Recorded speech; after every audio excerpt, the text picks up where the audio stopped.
Now your host, Romy Bean, and the coach of the CU Buffs, Deion Sanders. Now he throws back in the end zone. Travis made. Touchdown! Touchdown, Colorado! Shedeur Sanders. He's done it through the air. And now rushing touchdown number 3. Buffs bringing pressure. Runs up inside. He's grabbed around the ankles and brought down by Cameron Silman Craig. The Colorado Buffaloes are bowl eligible as they pick up win number 6. Where are all of you now that think Deion is a joke? Where are all of you now that think Deion is only in it for himself? This guy can coach, man, and I'm glad he's doing it at Colorado. Welcome into Coach Prime's Playbook. Joel Klatt banging the table for CU. We love to hear it. We got another special guest this week. We had Robert Livingston before the bye. We got offensive coordinator Pat Shurmur going to join us for this first segment. Before we dive into the offense, though, I mean, best bye week ever. I'm just curious, your reaction when you see Iowa State go down, you see Kansas State go down. How do you handle that with your team when it's almost some success thanks to some other guys? You're excited of the opportunity, but you want to keep not only the team, you want to keep the coaches like, all right, don't look too far ahead. Let's take our time. Let's stay consistent with what we've been doing because it's been working. Let's not start putting too much on this and putting too much on that and start believing the hype and the rankings. Let's just calm down and focus. When you talk about keep doing what we're doing offensively, look, we've never had a question about quarterback play, but it feels like week after week, Pat, the run game, pass pro, line play, everything is just getting better and better. What are you seeing from the entire unit, why they continue to grow? Yeah, well, we're on our offensive journey, and I think we're playing our best game the coming weeks. And so we played our best game on offense last week. We're more consistent running the football. We're protecting the quarterback better. We can throw it, with the best of them, obviously, because of Shedeur and the skill players. But I think as an offense, we're doing more things better, more consistently. We're able to score early in the game, which helps our defense. And so as we practice more and as we have more success, I think we just continue to play better. And that's what you need to do this time of year. Talk to me about Isaiah Augustin. What has he shown you kind of in practice that's translated to success in games? Well, he's a very consistent runner. He had success the other night. He's a little bit of a slasher, so we put him in the pistol a little bit. But he also runs, he's also good with those hard inside runs. Very consistent player. And we got some good looks for him last week, and he took full advantage of it. From really going back to last season, Coach, you talked about Shedeur and Pat's relationship and why that's been so crucial. When you see specifically in-game from both of you, can you talk me through a little bit what you see and your relationship with Shedeur? Well, let's go back to at the conclusion of last season when we made the change. Now, you're asking a man to come in with plenty of experience and knowledge to come in and run someone else's offense, which was the most daunting task that you could ask a person. But it takes a lot of trust, respect, and understanding, and he did it. And that kind of brought that relationship together. And you go from there, the offseason, the summer, they've kept in touch. I mean, Pat has always been there, and he's a straight shooter. Pat ain't mincing words. He's going to tell you like it is. He's going to challenge not only Shedeur, but everybody on that offense, including the coaches. And he's been there and done that. So Shedeur respects the heck out of him and understands the cause and the why. Sometimes Travis don't understand the why. I remember we were in the game that we were in Orlando, and we were trying to come up with something, and Pat is listening to people upstairs. He's trying to think of it. Travis said, "You guys should throw the ball to Travis." Travis said, "You guys should throw the ball to Travis." And it's just funny, but he handles the timeouts well because you're hearing different voices, but he's able to put it all together and put us in the right situation. How about for you, Pat? No, it's been great. I think really for any coach and any player, it starts with the relationship first. So we were fortunate to be able to connect early on when I got here last year, and it's just continued to build. And I think there's a trust factor. I think we see things a lot the same way. We're able to tweak things. It's really pretty free flow on Saturday. We go in with a few things that we want to do, and then we start to see it on the iPad. It starts to take shape, the way teams are going to play us. And then we get Travis involved. We say, "Travis, how's he playing you? All right, we need to get this guy in a dig, or let's throw a bang on this guy." And so then we can make it up a little bit because there is trust and understanding.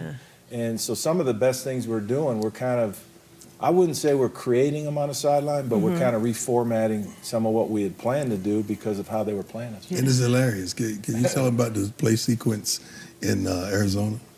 That how you started the game? Yeah, so Coach said, we want to start fast against Arizona. I said, well, we did it the way we always do it, right? We took a -2 yard loss on a run, took a sack, and then threw one for 30.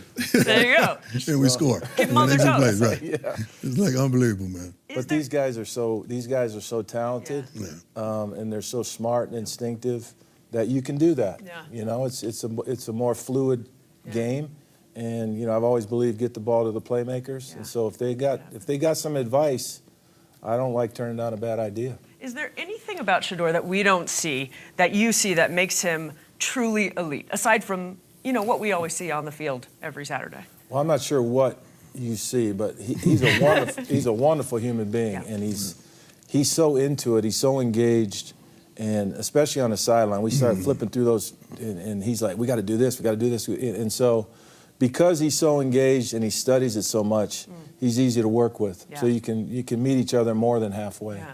And I think that's the part that he's unique in a lot of ways, right? We can talk for way more than this segment on that, but he's engaged. He's into it. He's got a big heart, and sometimes in the game, he's trying to get the ball to a guy that hasn't gotten the ball in a while. Which makes us mad. Yes. Like, just hit the guy that's open. Quit trying to take care of your friends. But that shows you that he's got a big heart, and he's advocating for his guys. Yeah. Something that people didn't know. Yeah. The last game, he was out with the flu the whole week. I mean, he was down. And Pat kept saying, "Is he gonna be all right?" I say, "He'll be fine. Don't worry about it." No, for real, is he gonna be all right? I was nervous. I said, Pat, I know him. He's my son. I've been there. He's gonna be straight. Yeah. And he's 25 for 30. Well, had you not told us, we would not have known. I hate that the segment's over. I had a whole nother sheet of questions for you, Pat, but thank you for taking the time today. Thanks for all you've brought to Boulder, and good luck on Saturday. Pat is hilarious, too. Please know that. His sense of humor is, I'm I'm telling you, man. I love it. Thank you so much, Pat. We got to take a break. We're going to go to the other side of the ball when we get back and meet one of the defensive playmakers of this season. We'll be right back.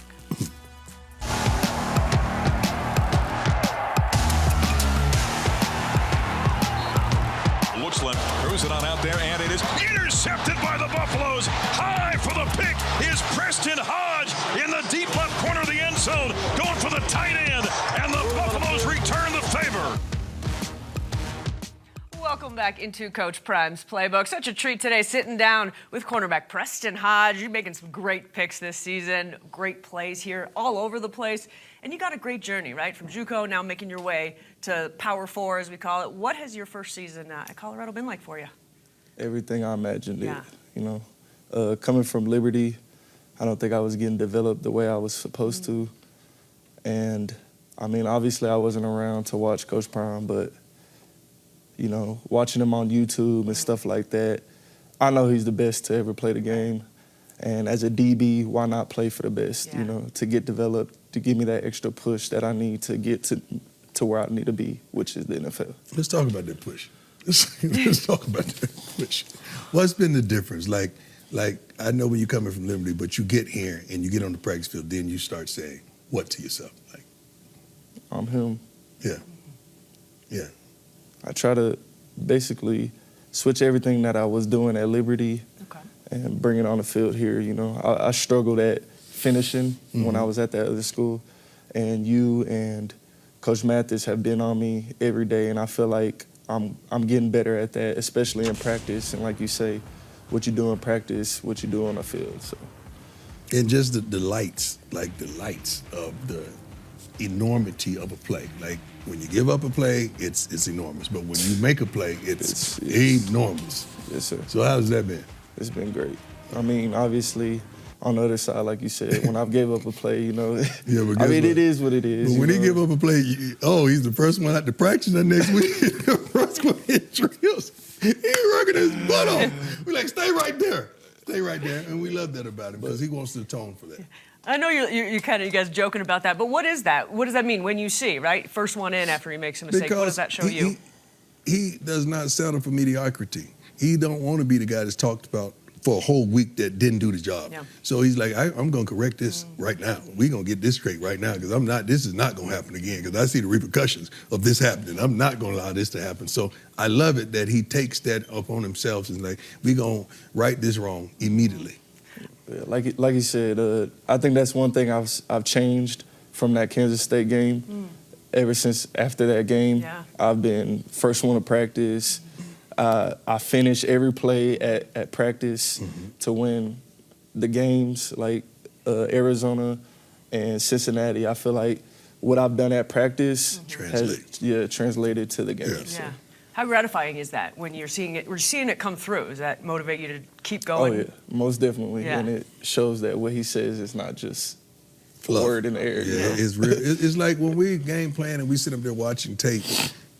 We know, okay, Tufo got that. He good. We're going to be straight. Now, he has a daunting task this week because they got a slot receiver that's pretty good. They go to him quite a bit.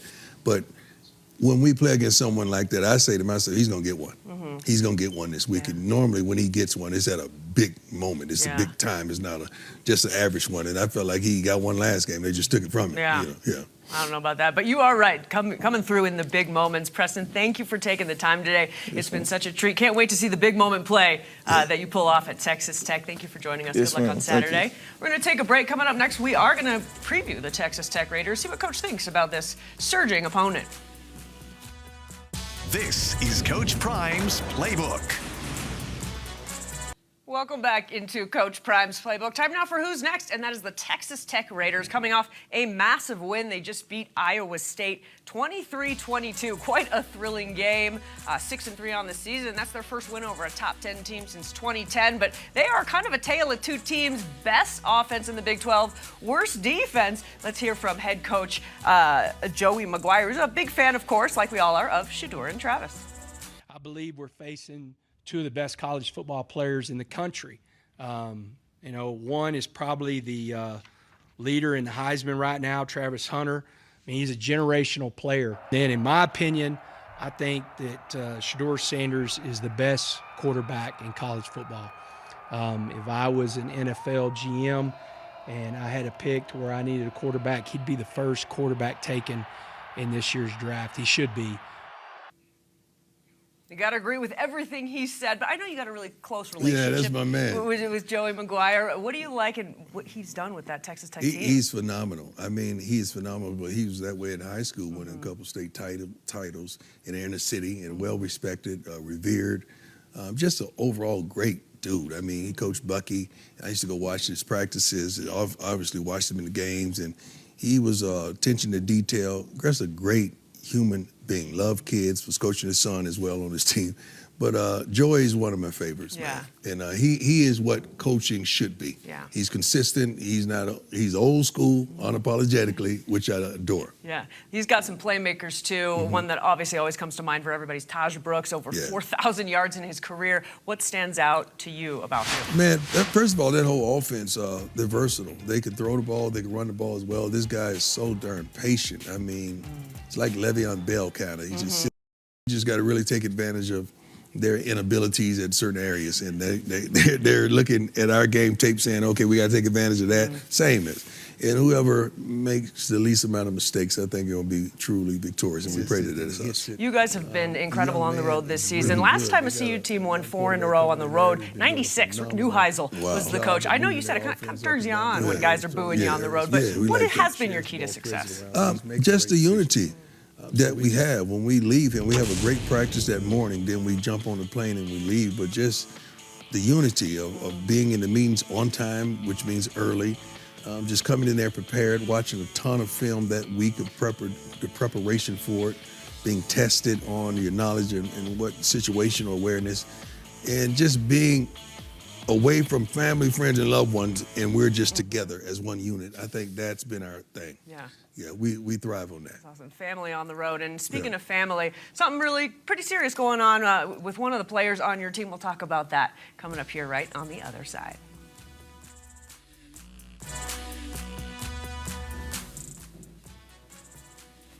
Welcome back into Coach Prime's Playbook. Time now for the final whistle. And Coach, you shared some hard-hitting news just a couple weeks ago. You got Nikhil Webb Walker dealing with lymphoma. It's hard for anybody, but especially for such a young man. How did you see your team respond to that news? It's family, man. That's not just a teammate or a young man I'm coaching. That's family. Like the way the kids held him and embraced him and loved on him and there for him, it's family. And you understand then it's bigger than football. It's not just about football. And that was so darn touching. Everybody in there during the crying. I mean, but what he's going through, what he's dealing with is tremendous. And I'm so proud of him for just standing up there and letting everyone know that. And our prayers goes out to him, and I know everybody out there watching the program right now is praying for he and his mother as well. Yeah, we certainly are doing so many prayers for him. How is he doing? Doing well, mentally. Yes. Mentally and emotionally, he's doing well. He's a fighter, man. Yeah. He's a fighter. And is he going to be with you as he goes through treatment? Well, he's going to be back and forth. Okay. He told us he wanted to be back and forth. I want him to be wherever he's comfortable. Yeah. Wherever he feels safe. Absolutely. Well, we all obviously wish him the best and success and recovery, and just beautiful to see how your team rallied around him. All right, that'll do it for today's show. Coach, thank you so much. We missed you on the bye week. Privileged to be back here. Amen. We'll see you guys in Lubbock.